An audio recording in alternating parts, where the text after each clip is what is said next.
in multiple channels at the same time. Now, it's a little weird, but also extremely convenient in order for, oh, speaking of content, in order for content to be distributed in a way that is time saving, meaning that we don't have to be on top of it so much, which is awesome. Let me make sure everything's working here. Let's see. All right, it seems we're live. Awesome. So today I'd like to talk to you guys about some of the coaching that I do to some of my clients when it comes to putting content online. Now, there's a couple of mindsets that you need to get into in order to really be serious about a content campaign. So there's different ways to get started. The first one is considering if you're going to do original content for your business or if you're going to be curating content for your business.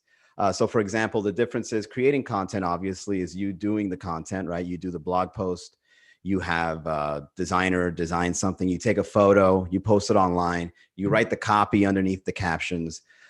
Those kinds of posts are the ones that is either made by you or someone in your team. What's up, F Guitar? How are you, man? Welcome.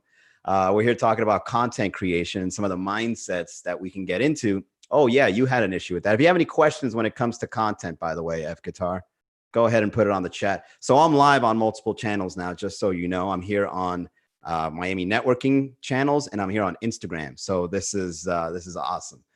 Really excited every time I go live. I gotta admit, this is so cool and so futuristic. Yeah. Anyways, so when it comes to curating content, which is the other side of the coin, is where you go out and you customize the content based on some of the things you find that is interested to your customer or interesting to you personally for your customers to look into. So let's say, for example, one of my favorite marketers is Seth Godin. And if I were to go into his blog, he writes blogs almost every day. So if I were to find something interesting on his blog, or if he were to post a quote, or if there was an interview on a video or a live stream of some sort, you then share it, and then you build a collection of this curated stuff. And then everybody that finds your business interesting will also be able to look at what you're interested in. So it's kind of like a meta form of content. And it's also very convenient because it's very it's not so time consuming. It's quick. You know, other people are producing the content. Of course, they get the credit for it. However, it's still a fast way to stay in the loop, because one of the most important things when it comes to creating content is consistency. Content consistency is the only way that you can show to your potential customers that you're very serious when it comes to your online business. If you think that just putting up a website on the internet is enough for people either to discover you or to buy your services, you're going to be sorely mistaken when you find out that you're not getting any traffic. You know how they say, build it and they will come? Doesn't really count when it comes to a business that doesn't build content. You become stagnant.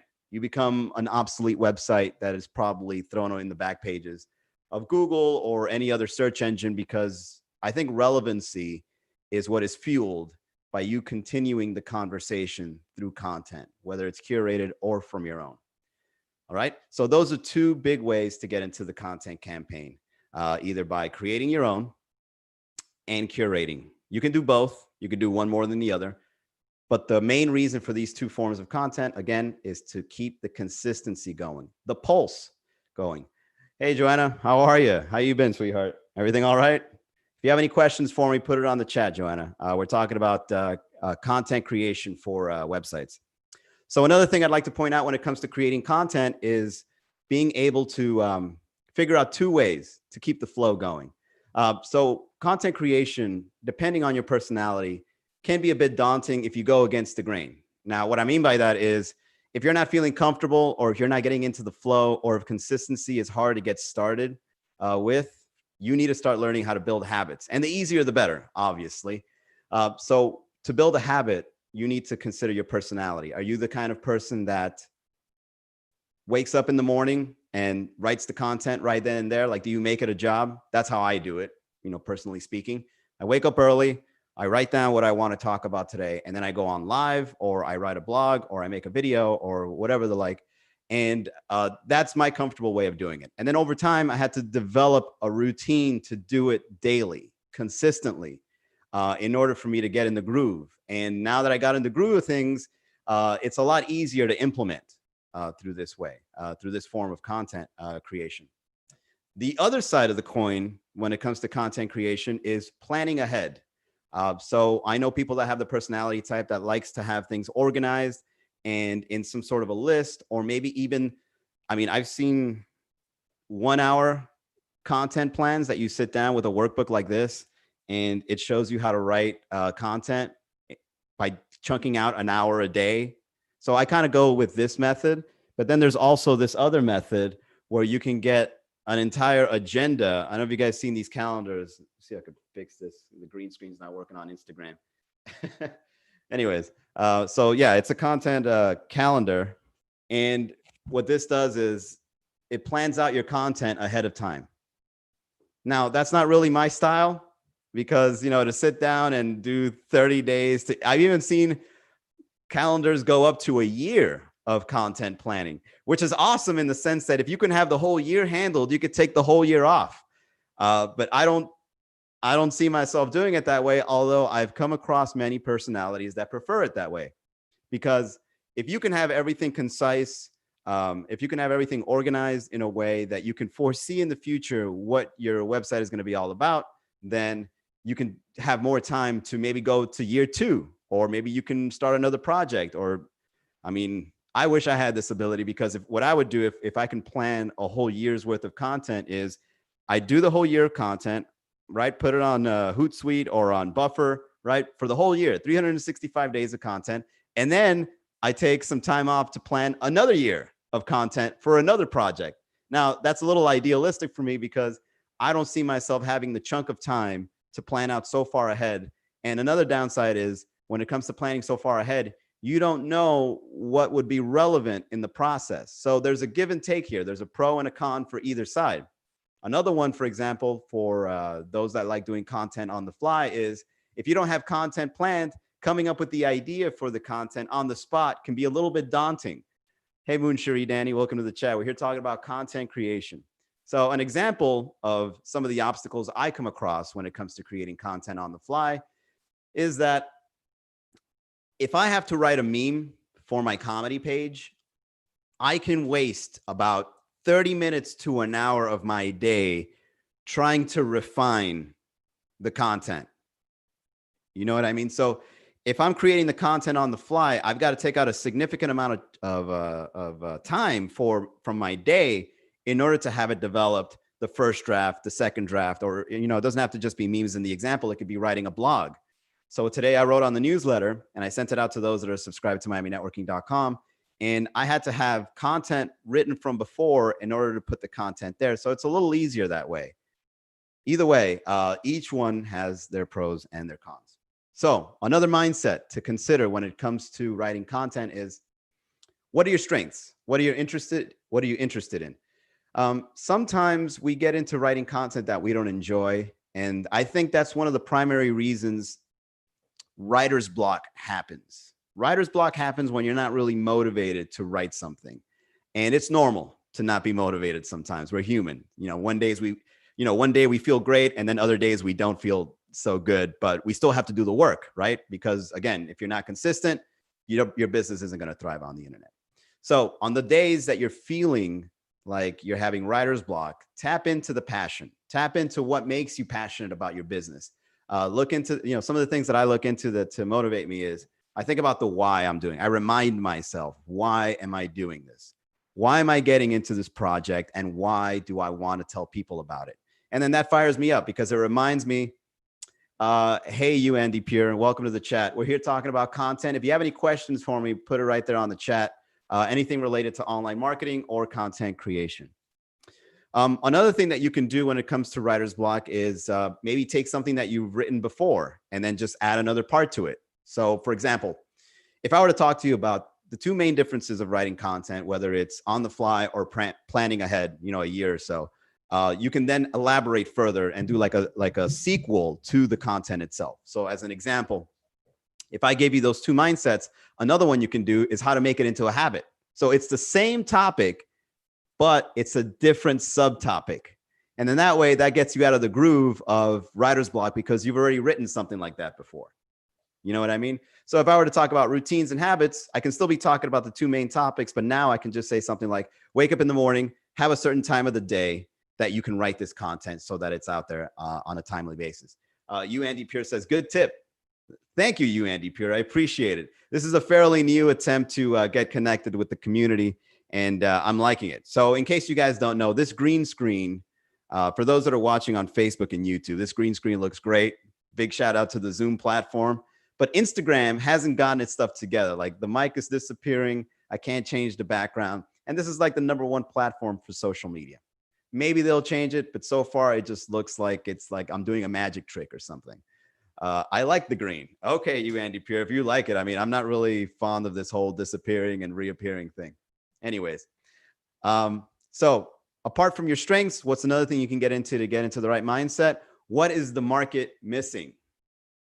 This one is really hard to kind of like put your finger on, because you have to do a little bit of research, not only on what your industry is not writing about or producing content about, but also what does your customer want that's missing. I'll give you an example of this, and I've seen this often in realty. A lot of people in realtors, they're dime a dozen. They're everywhere, right? But the realtors that kind of like pinpoint certain aspects of selling a house or a piece of property to somebody, the very specific ones are the most successful. So if you're a luxury real estate agent and you're looking into selling a luxury home, instead of just showing how luxurious the house is, tap into the reason why people want luxury as a status symbol in their own life. Talk about those things. Talk about if it complements their yacht. Talk about if it'll impress their date, or even better, if they're single, how their dating life would be a lot more accelerated with a luxurious bachelor pad. Instead of just saying, look how great this house is, this is the price, this is the square feet.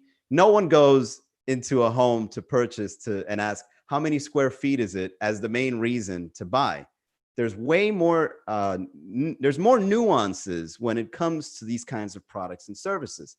So if I was a realtor, one of the things that I would embark in is actually building content that taps into these unknown, I'd say, guilty pleasures of luxurious real estate. All right. Another thing to get into the mindset of content creation. You know, I've also realized that when it comes to online marketing and promotion, a lot of people like to talk about themselves or their business or their services, and they don't extend a certain understanding of who they're talking to. Sometimes the best practice that you can do in order to write really quality content is to know and understand your customer to the point that you're probably just talking to one person. Instead of broadcasting it in a way that you're trying to get as many people as possible to listen to your message, the best thing you could probably do is understand that one person that is really seeking the solutions that you have to offer. And when you do that, you're speaking in a way that once that person does read it, it feels like it's like telepathic almost. Have you guys ever seen a sales video that was so well made that you watched the whole thing? I mean, there's a reason why some of these sales videos, for example, last an hour. I've even seen sales pages that are 75 pages long of copy selling something. And the reason why they do that is because they only have one person in mind, the person that they're speaking to. And when it comes to creating content, even though you may not necessarily be selling something through the content, keeping that in mind will allow you to kind of like, you know, tap into that sweet spot between what you want in a business, you know, for your business, and what the customer wants as the solution.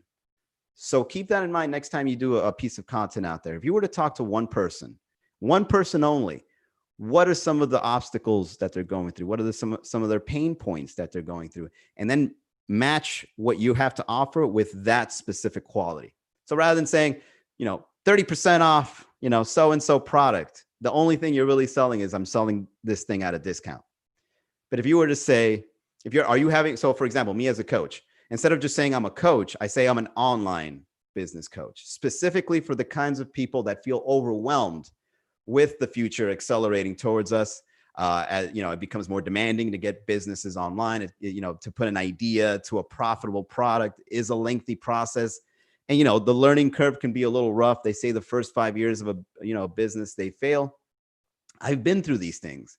And if I can speak for somebody like me, I would know exactly what to say. So if I were to speak to somebody, let's say if I was cloned, somebody out there has the mindset that I have when it comes to putting a business online. If I was cloned and if I had to talk to that person, what would I write to speak to a past version of me? That mindset that I had when I was getting started in online business. All right. So with that being said, ladies and gentlemen, that is it for the daily coaching session. In case you guys don't know, I do this every weekday at 5 p.m. I go on live. I talk to the people, whether it's on the chat. Maybe in the future, we'll get some people to do some interviews with on the live stream and join us. I mean, we're in a whole bunch of channels now. So we are in Facebook. We are on YouTube. We are on Twitter. I mean, wow, this is so impressive. And speaking of content, the reason why I'm going live in so many channels is just to stay consistent in all the platforms that are available. I don't know what to expect when it comes to the future and social media. I think that eventually there's going to be like one social media page with all the social medias in it. You know, like this is a Facebook post, this is a Twitter post, this is an Instagram post, and it becomes like this catalog of updates. Or maybe like even, oh, this is actually a really good one. So when it comes to content, perhaps in the future, and this is maybe something you can consider, we can build a feeder. You know, like you plug in an RSS feed and it'll show you the updates of your blog that you're following. You could probably do that in social media in the future. So since there's so many, so if you got TikTok, you got Twitter, you've got Instagram, you got Facebook posts all in one through this one reader. That would be fascinating to see. And actually, you know, thinking out loud, it seems very plausible. It seems very plausible for that to come out real soon. Okay, everything, it seems to be more and more connected on the internet, including cross-platforming. So if you ever see that rising up, or if there's like a tech company that's kind of like in the loop of things, send me an email if you see that emerging. All right, I'd actually be interested in looking into that. All right. Once again, guys, we do this every weekday, 5 p.m. And I'll see you tomorrow, same time, for another episode of the Miami Networking Daily Coaching Session. Have a great night, everybody. Goodbye.